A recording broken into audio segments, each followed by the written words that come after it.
சத்தியத்தையும் அறிவீர்கள், சத்தியம் உங்களை விடுதலையாக்கும்.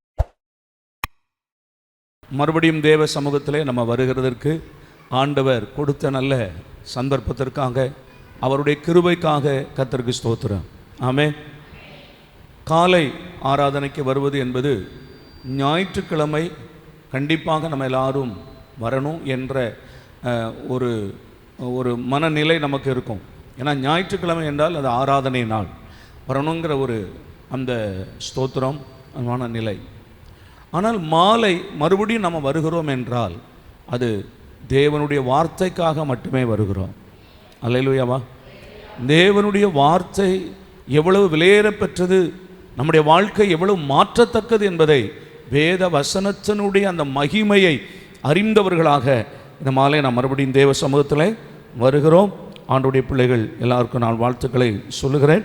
கர்த்தருடைய வார்த்தைக்கு நேராக நம்முடைய இருதயங்களை நம்ம திருப்பலாம். எபேசிற்கு எழுதின நிருபம் 1 அதிகாரம் 1 முதல் 3 வசனங்களை நம்ம எல்லாரும் வாசிக்கலாம். எபேசிற்கு நிருபம் 1 அதிகாரம் 1 முதல் 3 வசனங்களை நம்ம எல்லாரும் சேர்ந்து வாசிக்கலாம். தேவனுடைய சித்தத்தினாலே இயேசு கிறிஸ்துவனுடைய அப்போஸ்தலனாகிய பவுல் எபேசுவிலே கிறிஸ்து இயேசுவுக்குள் விசுவாசிகளாக இருக்கிற பரிசுத்தவான்களுக்கு எழுதுகிறதாவது, நம்முடைய பிதாவாகிய தேவனாலும் கர்த்தராகிய இயேசு கிறிஸ்துவினாலும் உங்களுக்கு கிருபையும் சமாதானமும் உண்டாவதாக. நம்முடைய கர்த்தராகிய இயேசு கிறிஸ்துவின் பிதாவாகிய தேவனுக்கு ஸ்தோத்திரம். அவர் கிறிஸ்துவுக்குள் உன்னதங்களிலே ஆவிக்குரிய சகல ஆசீர்வாதத்தினாலும் நம்மை ஆசீர்வதித்திருக்கிறார். இந்த நிருபத்தை எழுதுகிறதான பவுல் முதல் வசனத்திலே அவர் தன்னை குறித்து முதலாவது அறிமுகப்படுத்துகிறார். பிதாவாகிய தேவனுடைய சித்தத்தினாலே இயேசு கிறிஸ்துவுக்கு நான் அப்போஸ்தலனாக இருக்கிறேன் என்று தன்னை குறித்து முதலாவது அவர் சொல்லுகிறார். 2, அந்த எபேசு சபையின் விசுவாசிகளை சொல்லுகிறார். கிறிஸ்துவுக்குள் விசுவாசிகளாக இருக்கிற, கிறிஸ்து இயேசுவுக்குள் விசுவாசிகளாக இருக்கிற பரிசுத்தவான்களுக்கு எழுதுகிறதாவது என்று சொல்லுகிறார். கிறிஸ்து இயேசுவுக்குள் நீங்கள் யாராக இருக்கிறீங்க? தேவன் மேலே விசுவாசம் உள்ள பிள்ளைகளாக இருக்கிறீங்க. 2வது, நீங்கள் பரிசுத்தவான்கள் என்று சொல்லுகிறார். இந்த பரிசுத்தவான்கள் என்ற வார்த்தை என்பது மிகவும் முக்கியமான ஒன்று. ஏனென்றால் மனிதன் உலகத்தில் படைத்த போது அவனை தேவனைப் போல தேவனுடைய சாயலாய் படைக்கப்பட்ட மனிதன். நான் பரிசுத்தர் ஆகையால் நீங்களும் பரிசுத்தராய் இருங்கள் என்று தேவனுடைய வார்த்தை. ஆண்டவர் எப்படி பரிசுத்தராய் இருக்கிறாரோ அப்படி ஆண்டவர் மனிதனை உண்டாக்கினார். ஆனால் பிசாசானவன் அந்த மனிதனை பாவத்தில் விழப்பண்ணி அவர்களை பாவிகளாக்கினான். ஆனால் கர்த்தராகிய இயேசு இந்த உலகத்தில் மனிதனாய் வந்து அவருடைய குற்றமற்ற இரத்தத்தை சிந்தி பாவியாய் இருந்த மனுஷனை பரிசுத்தவான்களாய் தேவன் மாற்றினார். இப்போ அதை குறிப்பிட்டு பவுல் சொல்லுகிறார், எபேசு சபையில் கிறிஸ்து இயேசுவுக்குள் விசுவாசிகளாய் இருக்கிற பரிசுத்தவான்களுக்கு என்று எழுதுகிறார். அல்லேலூயா. விசுவாசிகளாய் இருக்கிற நம்ம ஆண்டவருக்குள்ள வரும்போது நம்ம விசுவாசிகளாக உள்ள வருகிறோம். ஆனால் பரிசுத்தவான்களாக நாளுக்கு நாள் நாம் மாற்றப்படுகிறோம். பரிசுத்தவான்களுக்கு எழுதுகிறதாவது. 3வது, அடுத்த வார்த்தையை கவனிங்க. 2வது வசனம், நம்முடைய பிதாவாகிய தேவனாலும் கர்த்தராகிய இயேசு கிறிஸ்துவினாலும் உங்களுக்கு கிருபையும் சமாதானமும் உண்டாவதாக. பவுல் ஒரு யூதன் பாருங்க. அவன் ஒரு யூத மார்க்கத்தில் மிகவும் தேறினவனாக, யூத மார்க்கத்தில் அவன் ஒரு ஸ்தோத்திர யூத மார்க்கத்தில் பரிசேய மார்க்கத்தை சேர்ந்தவன். யூதர்களிலே பரிசேய மார்க்கத்தை சேர்ந்தவன். யூதர்களில் வைராக்கியமான ஒரு வாலிபனாக வளர்ந்தான். நியாய பிரமாணத்தை கமாலியல் என்று சொல்லக்கூடியதான ஒரு வேத பண்டிதருடைய பாதத்தில் அமர்ந்திருந்து அவன் படித்து தேறின டாக்டரேட், அந்த காலங்களில் டாக்டரேட் வாங்கின ஒரு மனிதன் என்று சொல்லுகிறார்கள் நியாய பிரமாணத்தில். அப்படிப்பட்டதான ஒரு யூதன். அந்த யூதர்கள் என்ன பண்ணுவாங்க, நான் உங்களுக்கு ஏற்கனவே சொல்லியிருக்கிறேன். யூதர்கள் ஒருவரை ஒருவர் பார்க்கும்போது என்ன சொல்லுவாங்களா? ஷாலோம் சொல்லுவாங்க இல்லையா? ஷாலோம் அப்படின்னு சொன்னால் சமாதானம் இல்லையா? அந்த சமாதானம் என்று சொல்லுகிறதுக்குள்ள இருக்கிற அந்த ஒரு 2 காரியம் நான் சொன்னேன் இல்லையா? சமாதானம் என்று சொன்னால் என்னவா? ஒன்றும் கெட்டு போவதில்லை, ஒன்றும் குறைந்து போவதும் இல்லை. சமாதானம் அப்படின்னு சொன்னா என்னவா? ஒன்றும் கெட்டு போவதில்லை, ஒன்றும் குறைந்து போவதும் இல்லை. அப்போ ஒரு ஆளை பார்த்து நீங்க சமாதானம் இல்லைன்னா அவங்க ஷாலோம் என்று ஒரு யூதர்கள் சொல்லும்போது என்ன சொல்றாங்க என்றால், உங்கள் வாழ்க்கையில் ஒன்றும் குறைவாக இருக்காது, ஒன்றும் கெட்டு போகாது. இல்லை சொல்லுங்களேன், எவ்வளோ அற்புதமான ஒரு காரியத்தை தேவனுடைய மனிதர்கள் அந்த காலத்தில் அவங்க செஞ்சுருக்காங்க பாருங்க. இப்போ நம்முடைய இந்தியாவில், தமிழ்நாட்டில் நம்ம ஒருவர் பார்க்கும்போது என்ன சொல்லுவோம்? வணக்கம், இல்லையா? வணக்கம். ஆனால் அந்த யூதர்கள் என்ன சொல்லுவாங்களா? ஷாலோம். ஷாலோம் என்றால் ஒன்றும் கெட்டு போவதில்லை. உங்கள் வாழ்க்கையில் இருக்கிற ஒன்றும் கெட்டு போவதில்லை, உங்கள் வாழ்க்கையில் ஒன்றும் குறைந்து போவதும் இல்லை. ஆமே. பக்கத்தில் சொல்லுங்களேன், உங்களுக்கு ஒரு எபிரேய வார்த்தை சொல்லுங்களேன், ஷாலோம். சொல்லுங்க, ஷாலோம். உங்களுக்கு சமாதானம். ஆண்டவராகிய இயேசு சொன்னார், ஒரு வீட்டுக்குள் நீங்கள் போகும்போது அந்த வீட்டை என்ன செய்யுங்க? சமாதானம் உண்டாவதாக என்று சொல்லி வாழ்த்துங்கள். அப்போ ஆண்டவர் என்ன சொல்லி கொடுக்கிறார்? உங்கள் வீட்டில் ஒன்றும் குறைவு இருக்காது, ஒன்றும் கெட்டு போகாது. இந்த மாலை வேளை வந்திருக்கிற பிள்ளைகள் எல்லாரையும் பார்த்து பரலோகத்தின் தேவனுடைய நாமத்தில் சொல்லுகிறேன், உங்கள் வாழ்க்கையில் ஒன்றும் குறைந்து போகாது. கொஞ்சம் சிரித்த முகமாக தான் ஆமேன்னு சொல்லுங்களேன். ஒன்றும் கெட்டு போகாது. அல்லேலூயாவா? ஆண்டவர் எல்லாவற்றையும் நிறைவாக இருக்கும்படி உதவி செய்வார். நம்முடைய தேவன் தம்முடைய மகிமையின் ஐஸ்வரியத்தின்படி உங்கள் குறைவுகளை எல்லாம் கிறிஸ்து இயேசுவுக்குள் நிறைவாக்குவார். குறைவாக இருந்த நம்முடைய வாழ்க்கையை நிறைவாக்குவதற்காகத்தான் இயேசு இந்த உலகத்தில் மனிதனாய் வந்தார். ஆகையினால அவரை யாரெல்லாம் ஏற்றுக்கொண்டிருக்கிறோமோ அவருடைய வாழ்க்கையை நிரப்புகிற தேவன். இதே எபேசு நிருபத்தில் நம்ம பார்க்க போகிறோம், எல்லாவற்றாலும் நிரப்புகிறவர், குறைவானவைகளை நிரப்புகிறவர், நம்முடைய சமாதான குறைச்சலை நிரப்புகிறவர், சந்தோஷத்தின் குறைவுகளை நிரப்புகிறவர். உங்கள் குடும்பங்களிலே ஆண்டவர் எல்லாவற்றையும் நிறைவாய் கர்த்தர் உங்களுக்கு தருவாராக. ஏனென்றால் அவரே நிறைவானவர். ஆகையினால யூதர்கள் அவர்கள் சொல்லுவாங்க, ஷாலோம் சொல்லுவாங்க. ஆனால் இப்போ பவுல் யூதனா இருந்த பவுல் இப்போ யாரா இருக்கிறார்? கிறிஸ்தவனா இருக்கிறார். ஆனால் யூதன் தான், ஆனால் யாரா இருக்கிறாரா? கிறிஸ்தவனா இருக்கிறார். ஆகையினால அவர் இன்னொரு வார்த்தையை சேர்த்து எழுதுகிறார். என்ன எழுதுகிறார்? உங்களுக்கு கிருபையும் சமாதானமும் உண்டாவதாக என்று சொல்லுகிறார். அப்போ கிருபையை சேர்க்கிறார், சமாதானத்தோடு எதை சேர்க்கிறார்? கிருபையை சேர்க்கிறார்.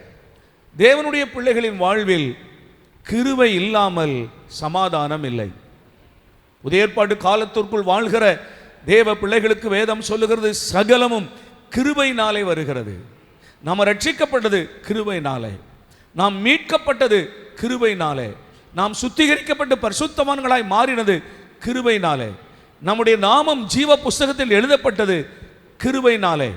இன்றைக்கு நீங்களும் நானும் கர்த்தரால் ஆசீர்வதிக்கப்பட்டிருக்கிறோம் என்றால் எல்லாம் கிருபையினாலே.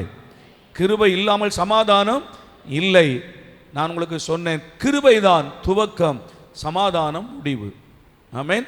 கிருபையில் ஆரம்பித்து சமாதானத்தில் முடியணும். ஒவ்வொரு நாள் அதிகாலையில் கிருபையில் ஆரம்பித்து இரவு படுக்கைக்கு செல்லும்போது சமாதானமாய் நித்திரை செய்யணும். வேதம் அதை தெளிவாய் சொல்லுது இல்லையா? காலைதோறும் கிருபைகள் புதியவைகள். அப்போ காலையில் கிருபையில் ஆரம்பித்து இரவு படுக்கைக்கு செல்லும்போது நம்முடைய நித்திரை சமாதானமாக இருப்பதாக. அப்போ கிருபையில் ஆரம்பித்து எதில் முடியுது? சமாதானத்தில் முடியுது. ஆகையினால ஒவ்வொரு தேவ பிள்ளைகளும் நாம் சொல்ல வேண்டியது, உங்களுக்கு கிருபையும் சமாதானமும் உண்டாவதாக. ஒரு தடவை பக்கத்தில் சொல்லிருங்களேன், உங்களுக்கு கிருபையும் சமாதானமும் உண்டாவதாக. அல்லேலூயாவா? சரி, இப்போ மூன்றாவது வசனம், நம்முடைய கர்த்தராகிய இயேசு கிறிஸ்துவின் பிதாவாகிய தேவனுக்கு ஸ்தோத்திரம், அவர் கிறிஸ்துவுக்குள் உன்னதங்களிலே ஆவிக்குரிய சகல ஆசீர்வாதத்தினாலும் நம்மை ஆசீர்வதித்திருக்கிறார். இந்த ஆசீர்வாதத்தை உன்னதங்களில் கிறிஸ்துவுக்குள் உன்னதங்களில் உள்ள சகலவிதமான ஆவிக்குரிய ஆசீர்வாதங்களினால் நம்மை ஆசீர்வதித்திருக்கிறார் என்று பவுல் சொல்லும்போது, இந்த வார்த்தை சொல்லுவதற்கு முன்பு அவருடைய இருதயத்திலிருந்து வருகிறது, பிதாவாகிய தேவனுக்கு ஸ்தோத்திரம். தேவன் நமக்கு செய்திருக்கிற அந்த நன்மைகளை எல்லாம் நினைத்தால் எது வரும்? துதிகள் தானாய் வரும். கட்டாயப்படுத்தி நம்ம என்ன செய்ய வேண்டியதில்லை. நீங்கள் கர்த்தரை துதியுங்கள் என்று சொல்ல வேண்டியதில்லை. ஆண்டவர் எனக்கு என்னதெல்லாம் செய்திருக்கிறார் என்று நம்முடைய இருதயம் நினைத்தாலே, சங்கீதம் 45:1 தாவீது சொல்லுகிறது போல, என் இருதயம் ஆயத்தமாக இருக்கிறது. அப்போ ஆண்டவர் எனக்கு என்னதெல்லாம் செய்திருக்கிறார், ஒரு தடவை நினைத்து பாருங்க. ஆண்டவர் எனக்கு என்னதெல்லாம் செய்திருக்கிறார். உளையான சேற்றில் விழுந்து கிடந்த என்னை, ஆசீர்வாதங்களுக்கு அந்நியனும் பரதேசியுமாய் இருந்த என்னை, இஸ்ரவேலின் காணியாட்சிக்கு புறம்பாய் இருந்த என்னை, துரத்தப்பட்ட என்னை, நரகத்திற்கு செல்ல வேண்டிய என்னை ஆண்டவர் எவ்வளவா என்னை நேசித்து என் மீது அன்பு வைத்து எனக்காக சிலுவையில் ஜீவனை தந்து என்னை பெயர் சொல்லி அழைத்து என்னை மகனாக மகளாக தெரிந்து கொண்டு உலக தோற்றத்திற்கு முன்பதாகவே என்னை ஆண்டவர் பெயர் சொல்லி அழைத்து இன்றைக்கு என்னை அவர் இருக்கிற அந்த உன்னதமான இடத்தில் என்னை உட்கார வைத்திருக்கிறார் என்று நினைக்கும் போது துதி தானாக வரும். நம்ம யாரை கட்டாயப்படுத்த வேண்டியதில்லை. இந்த அன்பு நம்முடைய இருதயத்தில் இயேசு எனக்கு என்னதெல்லாம் செய்திருக்கிறார் என்று நினைத்தாலே அன்பு தானாக வரும். இதை சரியாய் சொல்லிக் கொடுத்தால் அந்த பிள்ளைகள் சொல்லி துதிக்க வேண்டியதில்லை. இதை சரியாய் விளங்கி கொண்டால் அவர்களாகவே என்ன செய்வாங்க?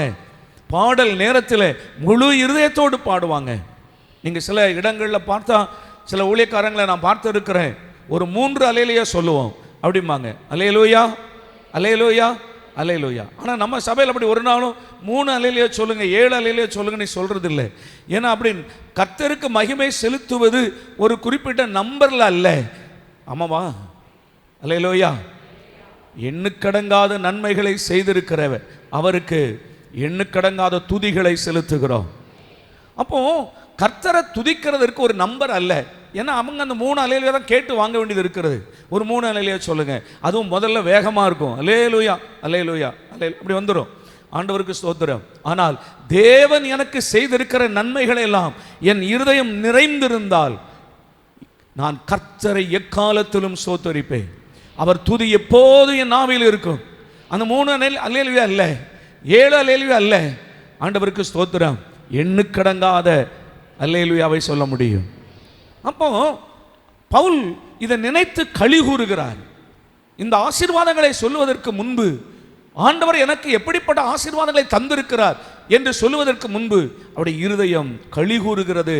பிதாவாகிய தேவனுக்கு ஸ்தோத்திரம் என்று அவர் சொல்லுகிறார். தொடர்ந்து பார்க்கும்போது அவர் கிறிஸ்துவுக்குள் உன்னதங்களிலே ஆவிக்குரிய சகல ஆசீர்வாதத்தினாலும் நம்மை ஆசீர்வதித்திருக்கிறார். அப்போ நமக்கு வரக்கூடிய சகல நன்மைகளும் ஆசீர்வாதங்களும் யாருக்குள் இருக்கிறது? கிறிஸ்துவுக்குள் தான் இருக்கிறது. கிறிஸ்துவுக்குள் இருந்து நமக்கு புறப்பட்டு வருகிறது. அவர் பரலோகத்தின் சகல நன்மைகளாலும் அவர் நிறைந்திருக்கிறார். ஸ்தோத்திரம். அவருக்குள் தேவத்துவத்தின் பரிபூரணம் எல்லாம் நிறைந்திருக்கிறது. அப்ப அவருக்குள்ளே சகலமும் அவருக்குள்ளே இருக்கிறது. அவர் மூலமாய் நமக்கு சகல ஆசீர்வாதங்களும் வருகிறது. அவர் இல்லாமல் நமக்கு எந்த நன்மைகளும் வருகிறது இல்லை. நமக்கு வருகிற சகல நன்மைகளும் அவர் மூலமாய் வருகிறது. நமக்கு கிடைக்கிறதான அந்த ரட்சிப்பு அவர் மூலமாய் வருகிறது. பரிசுத்த வாழ்க்கை அவர் மூலமாய் வருகிறது. மகன் மகள் என்கிற அந்தஸ்து அவர் மூலமாய் வருகிறது. ஆண்டவருக்கு ஸ்தோத்திரம். பரலோகத்தின் நன்மைகள் அவர் மூலமாய் வருகிறது. பூலோகத்திற்குரிய நன்மைகள் அவர் மூலமாய் வருகிறது. சந்தோஷமும் சமாதானமும் அவர் மூலமாய் வருகிறது. சகலமும் கிறிஸ்துவின் மூலமாய் வருகிறது. அவரை அல்லாமல் எனக்கு ரட்சிப்பு இல்லை. அதனால்தான் அப்போஸ்தலர் 4:12 பேதுரு சொல்லுகிறார், வானத்தின் கீழே பூமியிலே ரட்சிக்கப்படுவதற்கு கிறிஸ்து இயேசுவின் நாமமே அல்லாமல் வேறொரு நாமம் கட்டளையிடப்படவில்லை. அவருடைய நாமம் தான், அவருடைய நாமத்தில் தான் எனக்கு எல்லாமே கிடைக்குது. அவர் மூலமாகத்தான் எனக்கு எல்லாமே வருகிறது. இந்த மாலை வேளையிலும் மறுபடியும் சொல்லுகிறேன், கிறிஸ்து இயேசுவின் மூலமாய் உங்களுக்கு ஆரோக்கியமும் சுகமும் சமாதானமும் உண்டாவதாக. அல்லேலூயாவா? சரி, இந்த உன்னதங்களுக்குரிய சகலவிதமான ஆவிக்குரிய ஆசீர்வாதங்கள் 7 ஆசீர்வாதங்களை சொல்லுகிறார். ஆண்டவருக்கு ஸ்தோத்திரம். இந்த 7 ஆசீர்வாதங்களும் 2 காரியங்களுக்காகத்தான் இந்த 7 ஆசீர்வாதங்களை சொல்லுகிறார். இந்த 7 ஆசீர்வாதங்களும் எதற்காக? 2 காரியங்களுக்காகத்தான். இந்த 7 ஆசீர்வாதங்களும் இந்த 2 காரியங்களுக்காகத்தான். ஆண்டவருக்கு ஸ்தோத்திரம். ஆண்டவர் பரலோகத்தை விட்டு பூமிக்கு வந்தது எல்லாருக்கும் ஒரே ஒரு காரியங்களுக்காகத்தான். இத்தனை பாடுபட்டது ஒரே ஒரு காரியங்களுக்காக. அவர் கல்வாரி சிலுவையில் ஜீவனை தந்தது ஒரே ஒரு காரியங்களுக்காக. சபையை இந்த பூமியில ஸ்தாபித்து வாரந்தோறும் வந்து தேவனுடைய வார்த்தைகளை கேட்க வைப்பது ஒரே ஒரு காரியங்களுக்காகத்தான். எதற்காக? நித்திய ஜீவன் உண்டாயிருக்கும்படி.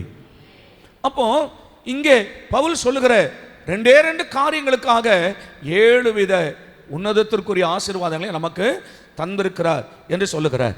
அந்த 2 காரியங்களும் என்ன என்று 4வது வசனத்திலே நாம் கடந்த வாரத்தில் நம்ம வாசிக்க ஆரம்பித்தோம். கடந்த வாரத்தில் நம்ம அதை தான் பார்க்க ஆரம்பித்தோம். மறுபடியும் நம்ம வாசிக்கலாம். இந்த 7 ஆசீர்வாதங்களும் 4ஆம் வசனத்திலிருந்து 14ஆம் வசனம் வரைக்கும் சொல்லப்பட்டிருக்கிறது. இந்த 4ஆம் வசனத்தை மறுபடியும் வாசிக்கலாம்.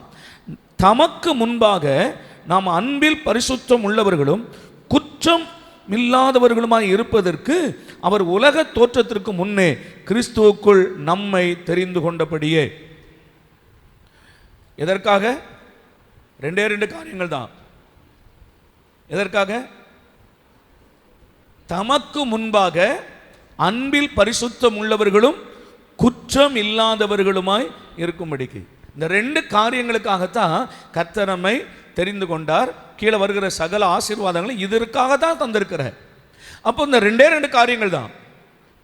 தமக்கு முன்பாக நாம் அன்பில் பரிசுத்தம் உள்ளவர்களும். சொல்லுங்க, ஆண்டவருக்கு முன்னால நம்ம எல்லாரும் யாரா இருக்க விரும்புகிறார்?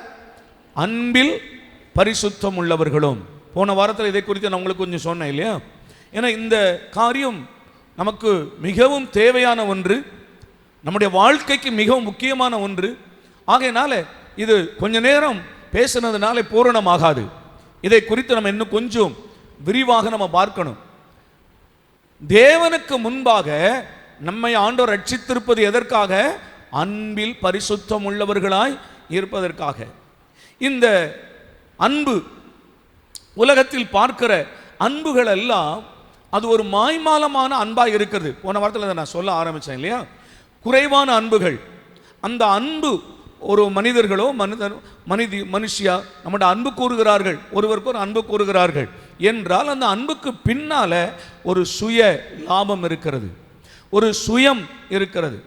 அந்த அன்புக்கு பின்னால ஏதோ ஒரு லாபகரமான ஒரு காரியத்தை வைத்து தான் அன்பு கூறுகிறார்கள். ஆண்டவரை போல மாயமற்ற அன்பு ஒருவரிடத்திலும் இல்லை. அந்த அன்பில் பூரணம் இல்லை, அந்த பரிசுத்தமான அன்பு இல்லை. ஆனால் எதற்காக ஆண்டவர் நம்மை ரட்சித்து இருக்கிறார், எதற்காக இத்தனை நன்மைகளை நமக்கு தருகிறார் என்றால் 2 காரியங்களுக்காகத்தான்.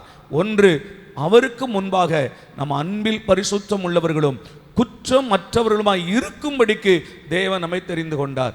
அதுக்கு கீழே வருகிற சகலமும் இதை பேஸ் பண்ணி தான் வருகிறது. இதை அஸ்திபாரமாக அடிப்படையாக கொண்டுதான் 7 ஆசீர்வாதங்களும் வருகிறது. அப்ப இந்த 7 ஆசீர்வாதங்களும் எதற்காக என்றால் இந்த 2 காரியங்களுக்காகத்தான். ஒன்று, அவருக்கு முன்பு அன்பில் பரிசுத்தம் உள்ளவர்களாய் இருப்பதற்காக. இதை நீங்கள் ஏற்றுக்கொள்ளுங்க. இருதயத்தில் நம்முடைய குறைவுகள் மாறணும்.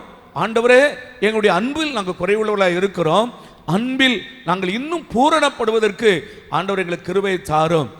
ஆண்டவரே, எங்களுடைய அன்பு உமக்கு முன்பதாக குற்றமற்றதாய் ஒரு நிறைவான அன்பாய் இருக்கும்படி கர்த்தர் எங்களுக்கு கிருபைகளை தாரும் என்று கேட்டுக்கொள்வோமாக. சரி, ஏனென்றால் இந்த உண்மையான பரிசுத்தமான அன்புக்கு என்ன கிடையாது? கூலி கிடையாது. அன்புக்கு என்ன இல்லை சொல்லுங்க? நீங்க அன்பின் நிமித்தமாய் ஒருவருக்கு ஒரு உதவி செய்தீங்கன்னா அவங்கள்ட்ட எதை எதிர்பார்க்க மாட்டோம்? கூலியை எதிர்பார்க்க மாட்டோம். சரிதானே? நீங்க அன்பினால ஒன்றை செஞ்சீங்கன்னா,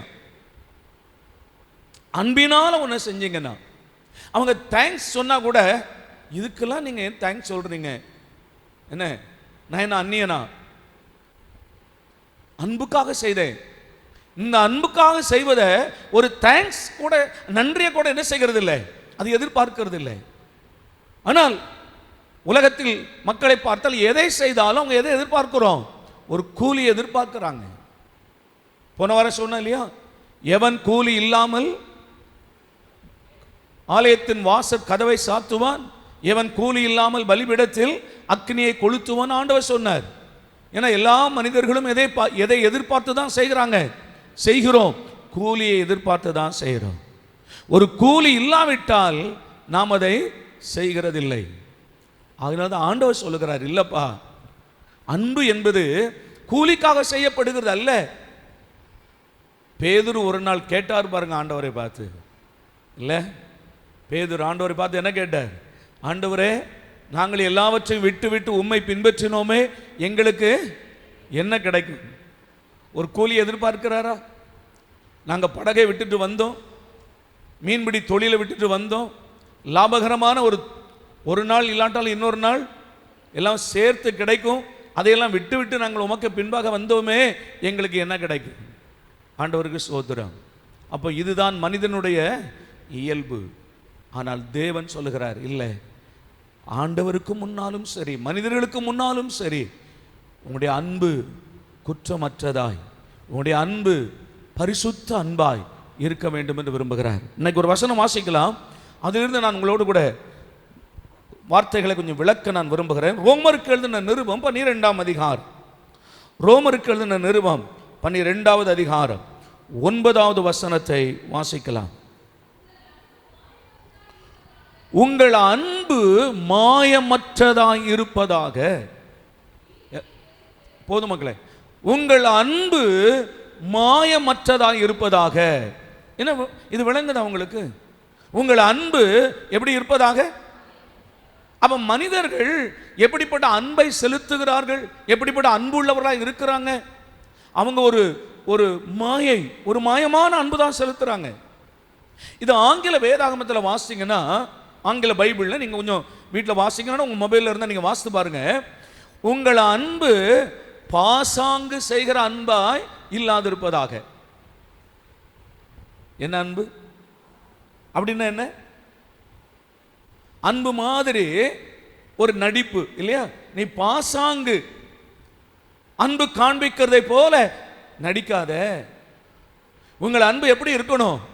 மாயமற்ற, பாசாங்கு இல்லாத ஒரு அன்பாய் இருப்பதாக. ஆண்டவரே, ஒரு உண்மையான அன்பை செலுத்த கிருபைதார். அன்பு செய்கிறதை போல நடிக்க வேண்டாம். அவன் சொல்லுங்க, அதுக்கு தான் அந்த வார்த்தை, சரியான வார்த்தை. அந்த பாசாங்கு அப்படிங்கிற வார்த்தை நடிக்கிறது தான். அன்பு காட்டுவதை போல என்ன பண்ணாதீங்க, நடிக்காதீங்க. நான் சொல்லுகிறேன், சில நேரங்களில் சில பிள்ளைகளை நான் பார்த்து இருக்கிறேன், அவங்களுக்கு அன்பு காட்டுற மாதிரி நடிக்கவே தெரியாது. ஆமா தானே? உள்ளதை உள்ளதென்றும் இல்லாததை இல்லதென்றும் சொல்லுங்கள் அப்படின்னு இருக்கிற மாதிரி அவங்க அப்படியே உண்மையாகவே ரியலா இருப்பாங்க.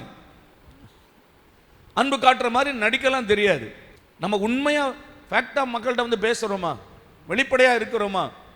இதுதான் என்னுடைய குணம், உள்ளதை உள்ளதென்று சொல்லுவோம். ஆனா சில நேரங்களில் இது எதா மாறிடும், தவறாகவும் மக்கள் மத்தியில் மாறுகிறது. ஆனாலும் அவர்கள் எப்படி எடுத்துக்கொண்டாலும் சரி, நான் நானாகவே இருக்க விரும்புகிறேன். புரிந்து கொள்வார்கள். சரிதானே? என் கணவர் இப்படிதான், என் மனைவி இப்படிதான், எங்க பாஸ்டர் இப்படிதான். நம்மை ஒரு காலம் வரும் புரிந்து கொள்வார்கள்.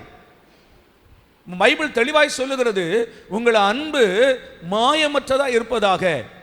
அதாவது பாசாங்கு இல்லாமல், நடிப்பு இல்லாமல் இருப்பதாக. இப்போ நான் பைபிள்லேருந்து இன்னைக்கு ஒரு விஷயத்தை நான் சொல்கிறேன் பாருங்க, ஒரு காரியத்தை. இந்த வசன அடிப்படையில் நான் ஒன்று சொல்லுகிறேன், இது நம்ம எல்லாருக்கும் பிரயோஜனமாக இருக்கும் என்று நம்புகிறேன். உங்கள் அன்பு எப்படி இருக்கணும்?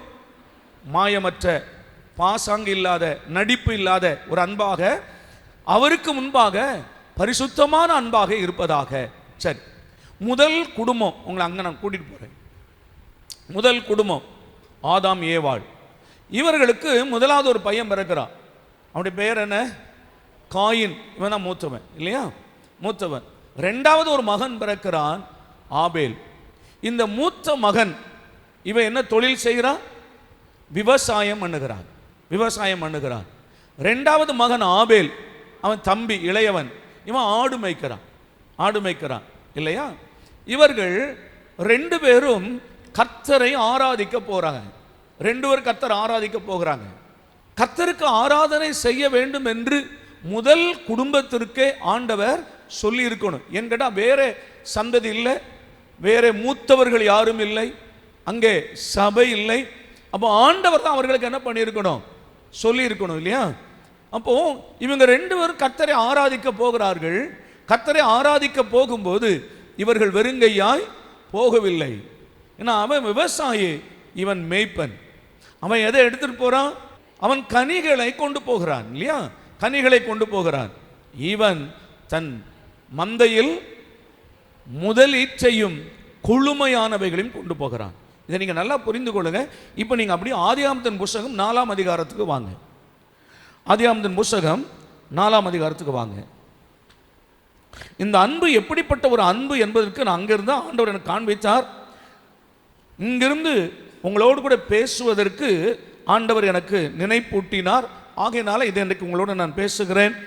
வாசிக்கலாம் எல்லா பிள்ளைகளும். ஆதியாகமத்தின் புஸ்தகம் 4ஆம் அதிகாரம் 1 அப்படி நம்ம எல்லாரும் சேர்ந்து வாசிப்போம். ஆதாம் தன் மனைவியாகிய ஏவாளை அறிந்தான். அவள் கர்ப்பவதியாகி காயினை பெற்று கர்த்தரால் ஒரு மனுஷனை பெற்றேன் என்றாள். பின்பு அவனுடைய சகோதரனாகிய ஆபேலை பெற்றாள். ஆபேல் ஆடுகளை மேய்க்கிறவனானான், காயின் நிலத்தை பயிரிடுகிறவனானான். சில நாள் சென்ற பின்பு காயின் நிலத்தின் கனிகளை கர்த்தருக்கு காணிக்கையாக கொண்டு வந்தான். ஆபேலும் தன் மந்தையின் தலையீற்றுகளிலும் அவைகளில் கொழுமையானவைகளிலும் சிலவற்றை கொண்டு வந்தான்.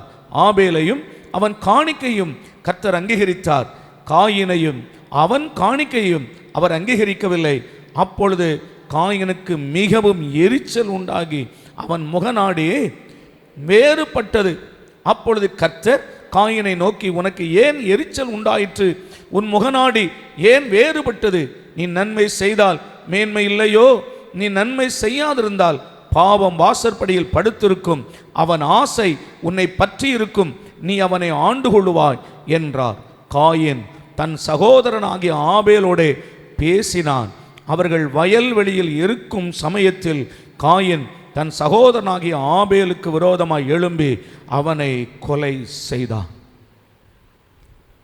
உங்கள் அன்பு மாயமற்றதாக இருப்பதாக, உங்கள் அன்பு பாசாங்கு இல்லாமல் நடிப்பா இராதபடி இருப்பதாக. நான் அதை பிந்தி உங்களுக்கு நான் விளக்குறேன். தன் சகோதரனோடு பேசினான். இவனுடைய மனதில் அவனை வச்சிருக்கான், இருதயத்தில் அவனை வச்சிருக்கிறான். ஆண்டவர் என் காணிக்கையை அங்கீகரிக்கவில்லை, என் சகோதரன் காணிக்கையை அங்கீகரித்தார் என்று அவனுக்கு எரிச்சல் உண்டாயிற்று. ஆகையினால அவன் மேல பொறாமை கொண்டான். இவன் நினைக்கிறான், என்னையும் என் காணிக்கையும் ஏற்றுக்கொள்ளவில்லை, என் சகோதரன் என் தம்பி அவனையும் அவன் காணிக்கையும் ஆண்டவர் ஏற்றுக்கொண்டார், ஆகையினால அவனை கொலை செய்து விட வேண்டும் என்று நினைக்கிறான். நல்லா கவனிங்க. முதல் குடும்பம் ஆதாம் ஏவாள், முதல் பிறந்த 2 பிள்ளைங்க. இவங்க கொலையை பார்த்துருக்கிறாங்களா? சொல்லுங்க, கொலையை பார்த்துருக்கிறாங்களா? பார்க்கல. சண்டையை பார்த்துருக்கிறாங்களா? பார்க்கல. ஆயுதத்தால் அடிச்சா செத்துப்போவான்னு தெரியுமா? தெரியாது. அவனை இப்படி அடித்தவன் செத்துருவான், மரணம் வரும் என்று தெரியுமா? இதுக்கு முன்னால் மரணத்தை பார்த்துருக்கிறாங்களா? தெரியாது. ஆனால் எப்படி இவனுக்குள் அந்த குணம் வந்தது? எப்படி அந்த எண்ணம் அவனுக்குள் வந்தது? எப்பொழுது தன் சகோதரனை பகைத்தானோ, வேதம் தெளிவாய் சொல்லுகிறது, தன் சகோதரனை பகைக்கிறவன் கொலை பாதகனாயிருக்கிறான். எப்போ ஒரு தன் சகோதரனை காரணம் இல்லாமல் பகைத்தானோ, அப்பொழுது கள்ளனும் கொள்ளைக்காரனும் ஆதி முதற்கொண்டு கொலைகாரணமாக இருக்கிற, மரணத்துக்கு அதிபதியாக இருக்கிற பிசாசு உள்ளே புகுந்து அவனை கொலை செய்வதற்கு இவனை தூண்டினான். அல்லேலூயா, தூண்டினான். இவன் தன் சகோதரனோடு பேசினான். என்ன இருக்குது கீழே? தன் சகோதரனோடு பேசினான். உங்கள் அன்பு மாயமற்றதாக இருப்பதாக. தன் சகோதரனோடு பேசுறான்.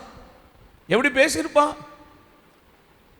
அன்பாய் பேசுவதை போல நடிக்கிறான். தன் சகோதரன் மேல நேசம் இருப்பதை போல நடிக்கிறான். ஆண்டவருக்கு ஸ்தோத்திரம். நீ எங்கேயோ மந்தை மேய்த்து கொண்டிருக்கிறாய், நான் விவசாயம் பண்ணுகிறேன். நீ வந்து என்னுடைய வயலை ஒரு நாளும் பார்க்கல, நான் நட்டிருக்கிற மாந்தோப்பை பார்க்கல, நான் நட்டிருக்கிற அந்த திராட்சை செடிகளை பார்க்கல. நீ வந்து பார், நான் எவ்வளவு அழகா இருக்குது, நீ வந்து பாரு என்று அவனை அன்போடு அழைக்கிறான். அந்த அன்பை உண்மை என்று நம்பி, உங்கள் அன்பு மாயமற்றதாக இருப்பதாக, தேவனுக்கு முன்னால் அன்பில் பரிசுத்தம் உள்ளவர்களாக இருக்கும்படி தேவன் நம்மை தெரிந்து கொண்டார் என்ற வார்த்தையை வாசிக்கிறோமே, அதனுடைய பின்னணியில என்ன இருக்கிறது? இந்த உலகம் எப்படி இருக்கிறது? இந்த உலகம் எப்படிப்பட்ட அன்பில இந்த உலகம் கட்டப்பட்டு வருகிறது? கர்த்தரை அறியாத ஜனங்கள், உலகத்தின் மக்கள், அவர்கள் எப்படிப்பட்ட அன்பில் இருக்கிறார்கள்? ஆனால் தான் பைபிள் தெளிவாய் சொல்லுகிறது, புறாவை போல கபடற்றவர்களாய் இருங்கள். அதோடு பைபிள் நிறுத்தல, சர்ப்பத்தை போல வினா உள்ளவர்களாய் இருங்கள். அல்லேலூயா. எந்த மனுஷனும் பொய்யன், கொலைபாதகனாய் இருக்கிறான், மனுஷனை நம்பாதன்னு பைபிள் சொல்லுது. அல்லேலூயா. ஆனால் சபைக்குள்ளே இருக்கிற நாம், கிறிஸ்துவை ஏற்றுக்கொண்டிருக்கிற நாம், நம்முடைய சுபாவங்கள் நாளுக்கு நாள் மாறுவதாக, நாளுக்கு நாள் மறுரூபம் அடைவதாக, கர்த்தரை போல நம்முடைய எண்ணங்கள் மாறி அந்த அன்பில் பரிசுத்த அன்பாக மாற, மாயமற்ற அன்பாய் மாற கர்த்தர் கிருபை தருவாராக.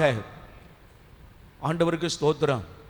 அப்போ அந்த சகோதரனுடைய வார்த்தையை நம்பி வயலுக்கு அழைத்தான் என்று தன் சகோதரன் சொன்ன வார்த்தையை நம்பி என்ன செய்கிறான்?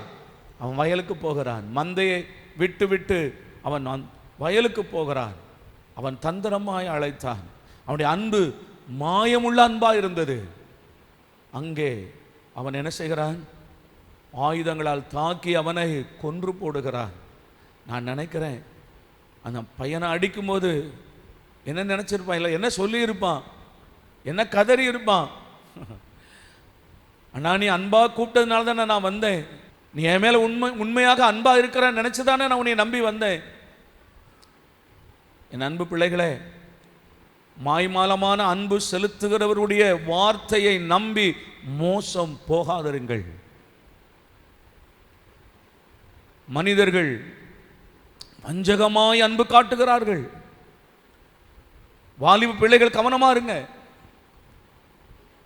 அன்பாய் பேசுகிறதை போல ஒருவர் பேசுகிறார் என்றால் அதற்கு பின்னால ஏதோ ஒரு வஞ்சகம் இருக்கிறது. உண்மையாக உன்னை நேசிக்கிற ஒரே ஒருவர் உன் தேவன், அதற்கு பின்பு உன் பெற்றோர்கள், உன் குடும்பம் தான். அல்லேலூயா சொல்லுங்க. அதற்கு பின்பு உன் குடும்பம் தான். உண்மையாய் நேசிக்கிறவர்கள் யாரோ உன் மீது அன்பு காட்டுகிறார்கள். நீ ஸ்கூல்ல படிக்கிற காலத்தில், காலேஜில் படிக்கிற காலத்தில் ஏதோ 1-2 வருஷத்தில் பழகினதுனால உடனே உடனே அன்பு காட்டுகிறார்கள் என்று அவர்களை நம்பி போய்விடாதே. பொள்ளாச்சியில் நடந்த சம்பவங்கள் இதை சொல்லும்போது என்னுடைய மனதில் வந்தது. பொள்ளாச்சியில் நடந்த சம்பவங்கள் எத்தனை பேர் நீங்கள் படிச்சீங்க? நியூஸில், டிவியில் பார்த்தீங்க. அல்லேலூயா. அந்த பிள்ளைய அந்த ட்ரெஸ்ஸை கலத்த சொல்லி பெல்ட்டால் அடிக்கிறான். அந்த பிள்ளையுடைய கதறல், அண்ணா உன்னை நம்பித்தானே நான் வந்தேன், அண்ணா நான் உங்களை நம்பித்தானே வந்தேன். அவளை நிர்வாணமாக்கி வீடியோ எடுக்கிறதுக்கு ஒரு கும்பல் அவளை அந்த சித்திரவதை பண்றாங்க. ஆமா தானே? பார்த்துருப்பீங்க, வீடியோவில், நியூஸில் படிச்சிருப்பீங்க. இந்த உலகம் மாயையான அன்பு காட்டுகிறது, ஒரு பொய்யான அன்பை காட்டுகிறது. அந்த அன்பை நம்பிதான் இந்த ஆபேல் போனான். அல்லேலூயா.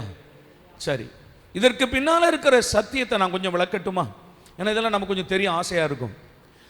ஏன் ஆண்டவர் ஆபேலின் காணிக்கையை ஏற்றுக்கொண்டார்? ஏன் காயினுடைய காணிக்கை தேவன் ஏன் அங்கீகரிக்கலை? என்ன காரணம்? அது நமக்கு தெரியணும் இல்லையா? ஏன் ஆண்டவர் ஆபேலுடைய காணிக்கையை ஏற்றுக்கொண்டார், இவனுடைய காணிக்கையை ஏன் ஏற்றுக்கொள்ளலை? இவன் ஏதாவது பாவம் செய்தானா? காயின் ஏதாவது பாவம் செய்தானா? இல்லையே. ஏன்னா அவன் விவசாயி. அவன் விவசாயி, அவன் அதைத்தானே கொண்டு போக முடியும். ஏன்னா அவன் விவசாயம் இருக்கிறதுனால அதைத்தான் காணிக்கையாக கொண்டு போக முடியும். அப்போ அது பாவமா? இவன் ஆடு மேய்க்கிறவன், இவன் ஒரு மேய்ப்பன், இவனுடைய தொழுவத்தில் இருக்கிற முதற் பலனை கொண்டு போகிறான். ஆனால் ஏன் ஆண்டவர் அங்கீகரிக்கலை? அங்கே என்ன சத்தியம் இருக்கிறது? வாசிக்கலாம். எபிரேயருக்கு எழுதின நிருபம், எபிரேயருக்கு எழுதின நிருபம் 11ஆம் அதிகாரம், எபிரேயர் 11 4வது வசனத்தை வாசிங்க. எபிரேயர் 11:4. விசுவாசத்தினாலே ஆபேல் காயினுடைய பலியிலும் மேன்மையான பலியை தேவனுக்கு செலுத்தினான். அதனாலே அவன் நீதிமான் என்று சாட்சி பெற்றான். அவனுடைய காணிக்கைகளை குறித்து தேவனே சாட்சி கொடுத்தார். அவன் மரித்தும் இன்றும் பேசுகிறான். இந்த வசனத்தை பார்த்தது உடனே உங்களுக்கு எல்லாம் புரியாது. நான் உங்களுக்கு இன்னும் சில வசனங்களை காண்பித்தாதான் உங்களுக்கு புரியும். விசுவாசத்தினாலே ஆபேல் காயினுடைய பலியிலும் மேன்மையான பலியை கர்த்தருக்கு செலுத்தினான். இது மேன்மையான பலின்னு அவனுக்கு தெரியாது. ஆனா விசுவாசத்தினால என்ன பண்ணானா? மேன்மையான பலியை செலுத்தினான். இப்ப கவனிங்க, இதுல என்ன தேவனுடைய சத்தியம் இருக்கிறது? ஏன் ஆண்டவர் இவனை இந்த பலி அங்கீகரித்தார், அங்கீகரிக்கவில்லை என்பதற்கு இந்த வசனம் மாத்திரம் நமக்கு போதாது. இப்ப லேவியர் ஆகமத்துக்கு வாங்க. அங்கிருந்து நீங்க படிச்சீங்கன்னா தான் இது கரெக்டா புரியும். லேவியர் ஆகமம் 1 அதிகாரம் எடுத்துக்கொள்ளுங்க. லேவியர் ஆகமத்தின் புத்தகம் 1 அதிகாரத்துக்கு வாங்க. 1ஆம் வசனம் முதல் 4ஆம் வசனம் வரைக்கும் வாசிக்கிறேன். தெளிவா புரியும் பாருங்க. 1 முதல் 4 வரைக்கும் வாசிக்கிறேன். கர்த்தர் ஆசரிப்பு கூடாரத்திலிருந்து மோசேயை கூப்பிட்டு அவனை நோக்கி, நீ இஸ்ரவேல் புத்திரரிடத்தில் சொல்ல வேண்டியது என்னவென்றால், உங்களில் ஒருவன் கர்த்தருக்கு பலி செலுத்த வந்தால் மாட்டு மந்தையிலாவது ஆட்டு மந்தையிலாவது ஒரு மிருகத்தை தெரிந்தெடுத்து பலி செலுத்த வேண்டும். அவன் செலுத்துவது மாட்டு மந்தையிலிருந்து எடுக்கப்பட்ட சர்வாங்க தகன பலியானால் அவன் பழுதற்ற ஒரு காளையை செலுத்துவானாக. கர்த்தருடைய சந்நிதியில் தான் அங்கீகரிக்கப்படும்படி அவன் அதை ஆசரிப்பு கூடார வாசலிலே கொண்டு வந்து அது தன் பாவ நிவர்த்திக்கென்று அங்கீகரிக்கப்படும்படி தன் கையை அதன் தலையின் மேல் வைத்து அந்த பலியை செலுத்துவானாக. இப்போ கவனிங்க, நீ ஆண்டவருக்கு காணிக்கை செலுத்த வந்தால், பலி செலுத்த வந்தால், முதலாவது நீ அங்கீகரிக்கப்படணும். விளங்குதா உங்களுக்கு? நீ கர்த்தருக்கு காணிக்கை செலுத்த வரும்போது நீ அங்கீகரிக்கப்படாமல் உன் காணிக்கை அங்கீகரிக்கப்படுவதில்லை. ஒருவன் காணிக்கை செலுத்த வரும்போது ஒருவனிடத்தில் உனக்கு குறை உண்டானால் அந்த காணிக்கை அங்கே வைத்துவிட்டு நீ போய் உன் சகோதரோடு ஒப்புரவாகி விட்டு வந்து உன் காணிக்கையை செலுத்து. காரணம் என்ன? காரணம் என்ன? நீ ஒப்புரவாகாமல் இல்லை உன்னை அங்கீகரிக்காமல் கர்த்தர் உன் காணிக்கையை அங்கீகரிப்பதில்லை. உன் காணிக்கை அங்கீகரிக்கப்பட வேண்டுமானால் அதற்கு முன்பு கர்த்தர் உன்னை அங்கீகரிக்க வேண்டும். அல்லேலூயாவா? சரி, இப்போ கவனிங்க, இந்த இவனை அங்கீகரிப்பதற்கு கர்த்தர் சொல்லுகிறார், எது கொண்டு வரப்படணும்? மாட்டு மந்தையிலாவது ஆட்டு மந்தையிலாவது ஏதாவது பழுதற்ற ஒரு பலியை கொண்டு வந்து நீ அங்கீகரிக்கப்படும்படி அதை செலுத்துவாயாக, செலுத்துவாயாக. ஏன்? நீ யாரா போன? பாவி ஆயிட்ட. நீ பாவி ஆயிட்ட. பாவம் செய்து நீ பாவியாய் போனதுனால உன்னை தேவன் அங்கீகரிப்பதற்கு இப்ப என்ன செய்யப்படணும்? ரத்தம் சிந்தப்படணும். அந்த ரத்தம் சிந்துதல் இல்லாமல் பாவ மன்னிப்பு இல்லை. அப்ப ரத்தம் சிந்தப்பட்டால் மாத்திரமே நீ அங்கீகரிக்கப்பட முடியும், உன் காணிக்கை அங்கீகரிக்கப்பட முடியும். இப்போ காயின் கொண்டு வந்தது எது? போஜன பலி. அது பாவ நிவாரண பலி அல்ல, போஜன பலி. இந்த போஜன பலியை எப்போ செலுத்த வேண்டும்? பாவ நிவாரண பலியை செலுத்தி கர்த்தர் இவனை அங்கீகரித்த பின்பு போஜன பலியை செலுத்தணும். இல்லையா? சொல்லுங்க.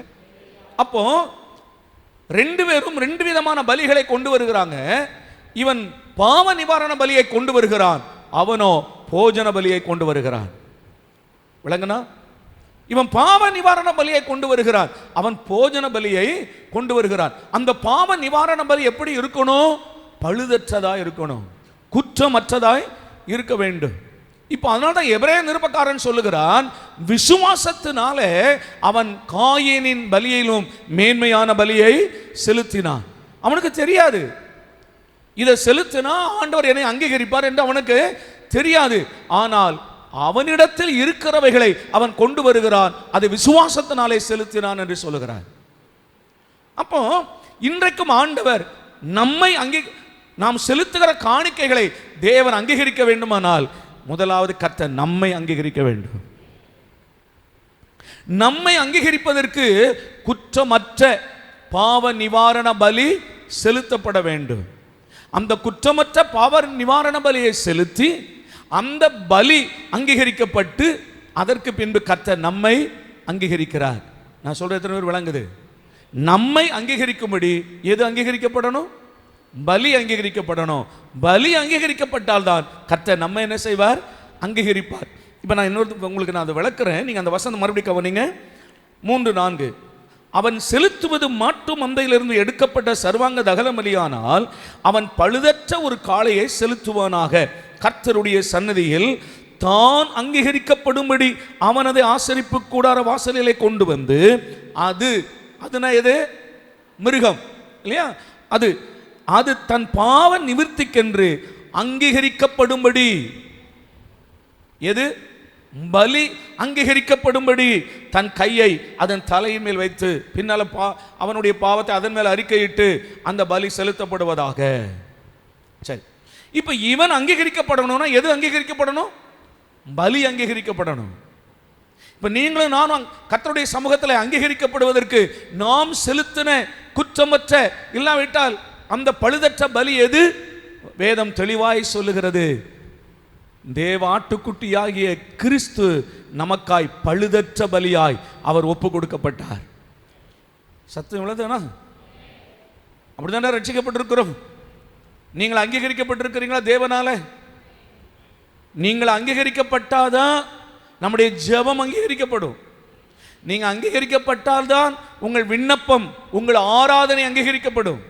நீங்கள் அங்கீகரிக்கப்பட்டால்தான் நீங்கள் செலுத்தும் காணிக்கை அங்கீகரிக்கப்படும்.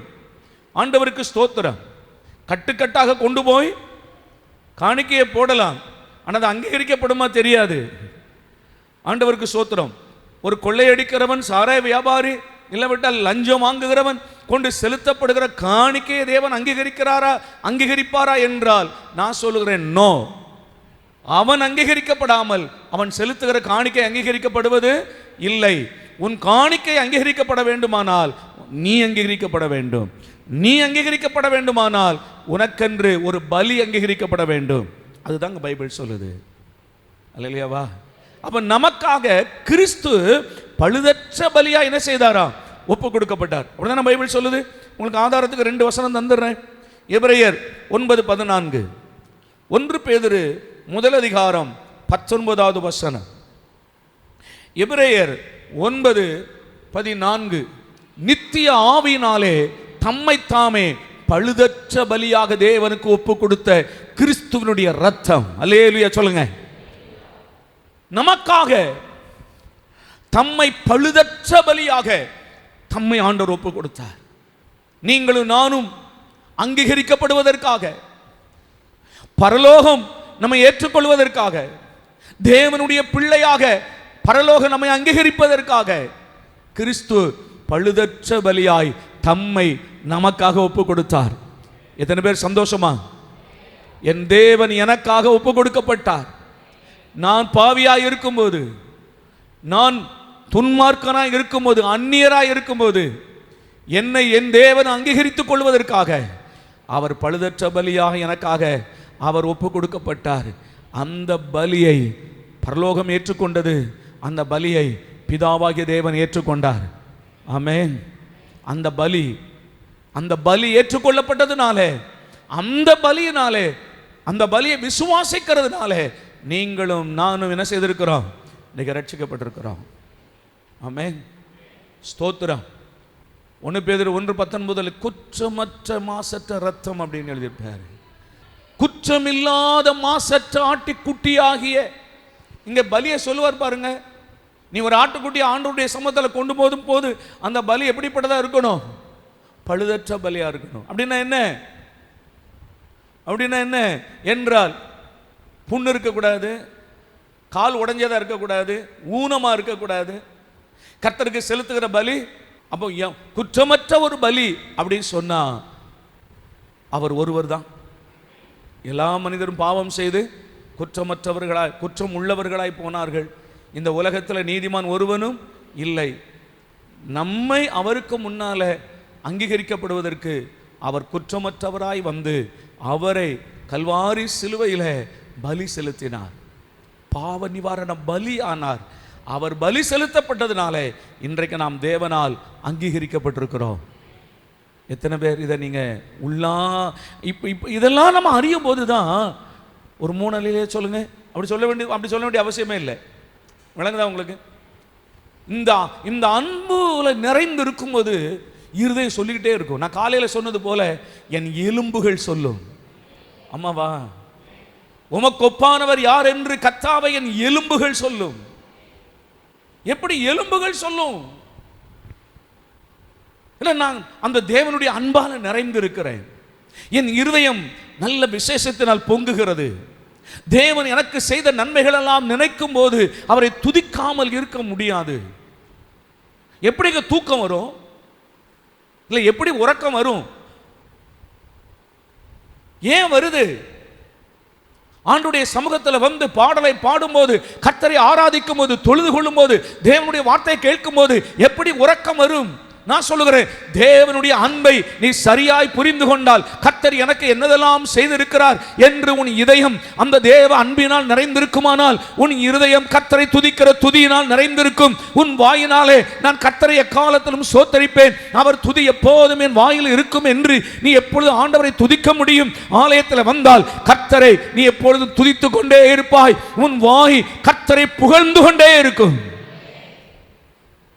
இப்போ நான் சொல்றேன், அந்த இருதயத்தில் அந்த அன்பு வராம, அந்த இருதயம் தேவனுடைய அன்பினால் நிரப்பப்படாமல் கர்த்தரை பாடுவது என்பது, எல்லாரும் பாடுறாங்க, ஒரு பெயருக்காக நானும் பாடுறேன். அல்லேலூயா சொல்றாங்க, நானும் சொல்றேன். அதனால தான் நான் சொல்றேன், அல்லேலூயா சொல்லுங்க. நீ சொல்லுகிறதெல்லாம் அது சரியானது அல்ல. ஒரு தேவனுடைய வார்த்தையை கேட்கும் போது இங்கிருந்து வரணும். கர்த்தர் செய்த நன்மைகளை கேட்கும் போது இங்கிருந்து அந்த நன்மை வரணும். ஆண்டவருக்கு ஸ்தோத்திரம். என் இருதயம் பொங்குகிறதுன்னு சொல்றான். அப்ப ஆண்டவருடைய பிள்ளைகள் கவனிக்கணும், என் தேவன் எனக்காக அவர் பலியானார். எதற்காக? நான் அங்கீகரிக்கப்படும்படி. ஆமென். அப்போ ஆபேலை ஆண்டவர் எதற்காக அங்கீகரித்தார்? இப்ப நீங்க வாசிக்கலாமா? மறுபடியும் ஆதியாகமத்தின் புத்தகம் அந்த 4ஆம் அதிகாரத்தில் 7வது வசனமா? 4ஆம் அதிகாரம் இல்ல மக்களே, 3 போடுமா? சில நாள் சென்ற பின்பு காயின் நிலத்தின் கனிகளை கர்த்தருக்கு காணிக்கையாக கொண்டு வந்தான். ஆபேலும் தன் மந்தையின் தலையீற்றுகளிலும் அவைகளின் கொழுமையானவைகளிலும் சிலவற்றை கொண்டு வந்தான். ஆபேலையும் அவன் காணிக்கையையும் கர்த்தர் அங்கீகரித்தார், காயினையும் அவன் காணிக்கையும் அவர் அங்கீகரிக்கவில்லை. ரெண்டே சேர்த்த சொல்றார். அவன் கொண்டு வந்த காணிக்கையை அங்கீகரித்தன்னு சொல்லல, அவனையும் அவன் காணிக்கையும். அல்லேலூயா.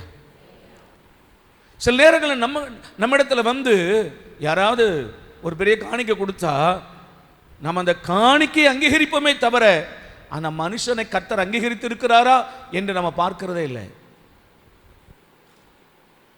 அல்லேலூயா. ஆண்டவருக்கு ஸ்தோத்திரம். அதனால தான் சில அரசியல்வாதிகள் வந்து நமக்கு பணம் கொடுத்து ஓட்டு போட சொல்லுங்கள் என்று சொல்லும்போது நாம் அதை அங்கீகரிப்பதே இல்லை, அதை ஏற்றுக்கொள்வதில்லை. உங்களுக்கு ஓட்டு போடுகிறதுக்கு வேண்டுமானால் நாங்கள் ஜெபம் பண்ணுகிறோம், நீங்கள் வெற்றி பெறுவதற்காக ஜெபம் பண்ணுகிறோம், மக்களுக்கு சொல்லுகிறோம். ஆனால் தயவு செய்து பணம் வேண்டாம். அந்த பணம் எந்த பாவத்தினால் வந்ததோ, எந்த இரத்தத்தின் கிரயமோ தெரியாது. அல்லேலூயாவா. ஆண்டவருக்கு ஸ்தோத்திரம். ஆண்டவர் ஆபேலையும் அவருடைய காணிக்கையும் அங்கீகரிக்க காரணம் என்ன? அதில் பாவ நிவாரண பலி. அந்த பாவ நிவாரண பலி அவன் கொண்டு போய் செலுத்தினதுனால கர்த்தர் அவனையும் அங்கீகரித்தார், அவன் காணிக்கையும் அங்கீகரித்தார். உன்னுடைய அன்பு மாயமற்றதாக இருப்பதாக. காயினுடைய அன்பை போல் அல்ல, தன் சகோதரத்தில் வஞ்சகமாய் அன்பு காட்டினவனை போல பேசினான். அதை நம்பி போனவனை கொன்று போட்டான். இன்றைக்கு அவனுடைய ரத்தம் ஆண்டவரை நோக்கி என்ன செய்கிறதாம்? கூப்பிடுகிறது. கர்த்தரை நோக்கி கூப்பிடுகிறது. என்ன சொல்லி கூப்பிட்டுருக்கோம் சொல்லுங்க? என்ன சொல்லி கூப்பிட்டுருக்கோம்? என் அண்ணனை நம்பி போனேன் ஆண்டவரே, அவனை நம்பி போனேன், அவன் சொன்ன வார்த்தையை நம்பி போனேன், என்கிட்ட அன்பாய் பேசினான், நான் நம்பி போனேன், என்னை வாழ வேண்டிய வயதில் என்னை கொன்று போட்டானே, நான் வாழ வேண்டிய வயதில் என்னை கொன்று விட்டானே ஆண்டவரே. அல்லேலூயா. அன்பு கர்த்தருடைய பிள்ளைகளே, ஆண்டவர் எதற்காக தேவன் நம்மை ரட்சித்தார், எதற்காக இந்த 7 விதமான ஆவிக்குரிய ஆசீர்வாதங்களை தருகிறார்? 2 காரணத்துக்காக தான். ஒன்று, தமக்கு முன்பு நாம் அன்பில் பரிசுத்தம் உள்ளவர்களும் குற்றமற்றவர்களுமாய் இருக்கும்படி தேவன் நம்மை உலக தோற்றத்திற்கு முன்பதாக கிறிஸ்துவுக்குள் தெரிந்து கொண்டார். அப்போ ஏன் ஆண்டவர் இந்த தெரிந்து கொள்ளுதல், இதுக்கு பின்னால் வரப்போகிற அத்தனை ஆவிக்குரிய ஆசீர்வாதங்கள் எதற்காகத்தான்? 2 காரியங்களுக்காகத்தான். ஒன்று, தமக்கு முன்பாக நம் அன்பில் பரிசுத்தம் உள்ளவர்களாக இருக்க வேண்டும். இன்றைக்கு நம்ம 2வது தடவை அந்த வார்த்தையை கேட்டிருக்கிறோம். ஆண்டவர்கிட்ட ஒப்பு கொடுப்போமா? நமக்கு நேரம் நிறைவாகுது. ஆண்டுடைய கரத்தில் ஒப்பு கொடுத்து, ஆண்டவரே நாங்கள் அன்பில் பரிசுத்தம் உள்ளவர்களாய் மாற எங்களுக்கு உதவி செய்யும். ஒருவரில் ஒருவர் நாங்கள் காண்பிக்கிற அந்த அன்பு மாயமற்றதாய், அதாவது பாசாங்கு செய்கிறான், பாசாங்கு செய்யாது. தேவனுடைய பிள்ளைகள் தயவு செய்து அதை நம்மை விட்டு எடுத்து போடுங்க. யாருக்குள்ளே அப்படி இருக்குமானால், அன்பு மாதிரி நடிக்கிறோம் அப்படி இருக்குமானால் தயவு செய்து எடுத்து போடுங்க. அது வேண்டாம். யாருடையும் நம்ம நடிக்க வேண்டாம். உண்மையா பழகுவோம், உண்மையா பேசுவோம். நான் இப்படி தான். அல்லேலூயாவா. அன்பு உண்மையா பழகுங்க, உண்மையா பேசுங்க. சரியானது சரியானதுன்னு சொல்லுங்க, தப்புன்னு சொல்லுங்க. அது ஆண்டவருக்கு முன்னால் அங்கீகரிக்கப்படும். ஒரு அன்பு காட்டுவதை போல நடிக்க வேண்டாம். ஏன்னா வாழ்க்கையே நடிப்பாய் போயிடும். உங்கள் ஆராதனை நடிப்பா போயிடும். பரலோகமும் அப்புறம் அது நடிப்பாக தான் போகும். பரலோகம் உண்மையான பரலோகம் கிடைக்காது. ஆகையினால் ஆண்டவருடைய சமூகத்தில், ஆண்டவரே உமக்கு முன்பதாக ஆண்டவரே நான் அன்பில் பரிசுத்தமாக இருக்க கிருபைகளை தாரும். என் புருஷனிடத்தில் நான் உண்மையாய் அன்பு கூறுகிறேன், என் மனைவியிடத்தில் நான் உண்மையாய் அன்பு கூறுகிறேன். அவன் ஒருவேளை நல்லவனாக இருக்கலாம், கெட்டவனாக இருக்கலாம். ஆண்டவரே என் அன்பினால் அவன் மாற்றப்படணும். அவன் நல்லவளாக இருக்கலாம், கெட்டவளாக இருக்கலாம். என் சகோதரன் அவன் நல்லவனோ கெட்டவனோ தெரியாது. ஆண்டவரே நான் உண்மையான அன்பு கோர விரும்புகிறேன். என் அன்பு மாயமற்ற அன்பாய், பாசாங்கு இல்லாத ஒரு அன்பாய், உமக்கு முன்பாக உம்மை போல அன்பு செலுத்த எங்களுக்கு கிருபைகளை தாரும். எழுப்பி நிற்போம். மெய்யான அன்பின் தேவனால் நாங்கள் ரட்சிக்கப்பட்டிருக்கிறோம், மீட்கப்பட்டிருக்கிறோம். ஆண்டவரே உமக்கு முன்பாக நாங்கள் அன்பில் பரிசுத்தம் உள்ளவர்களாய் இருக்கும்படி என் தேவன் எங்களுக்கு கிருபை தாங்கப்பா. எங்களை அர்ப்பணிக்கிறோம் ஆண்டவரே. எங்கள் சுபாவங்கள் மாறுவதாக, நாங்கள் மறுரூபமாகணும் ஆண்டவரே. எங்களை ஆசீர்வதியும். இந்த செலுத்தின காணிக்கை அங்கீகரியும் ஆண்டவரே. நம்முடைய பிள்ளைகள் அங்கீகரிக்கப்படட்டும். அவர்கள் அங்கீகரிக்கப்பட்டிருக்கிறோம் என்று விசுவாசிக்கிறோம். ஆகையினால் எங்கள் காணிக்கை அங்கீகரிக்கப்பட்டிருக்கிறது என்று விசுவாசிக்கிறோம். அது அங்கீகரிக்கப்படுமானால் அது ஆசீர்வதிக்கப்படும். அது ஆசீர்வதிக்கப்படுமானால் உன் கையின் பிரயாசங்களை நீ சாப்பிடுவாய். பாக்கியமும் நன்மையும் உனக்கு உண்டாயிருக்கும். உடைய பிள்ளைகளை நான் வாழ்த்துகிறேன், ஆசீர்வதிக்கிறேன். எல்லா மகிமையும் கர்த்தருக்கே செலுத்துகிறோம். கர்த்தராகிய இயேசு கிறிஸ்துவின் நாமத்தில் வேண்டிக் கொள்கிறோம் எங்கள் நல்ல பிதாவே, ஆமென். என் ஆத்துமாவே கர்த்தரை ஸ்தோத்திரி, என் முழு உள்ளமே உடைய பரிசுத்த நாமத்தை ஸ்தோத்திரி. என் ஆத்துமாவே கர்த்தரை ஸ்தோத்திரி, கர்த்தர் செய்த சகல உபகாரங்களையும் மறவாதே. ஆமென். நம்முடைய கர்த்தராகிய இயேசுவின் கிருபை, பிதாவாகிய தேவனுடைய அன்பு, பரிசுத்தோட ஐக்கியம் என்றும் என்றும் சதா காலங்களில் நம் அனைவரோடும் சகல பரிசுத்தவான்களோடும் நிலைத்திருப்பதாக. ஆமென். அல்லேலூயா.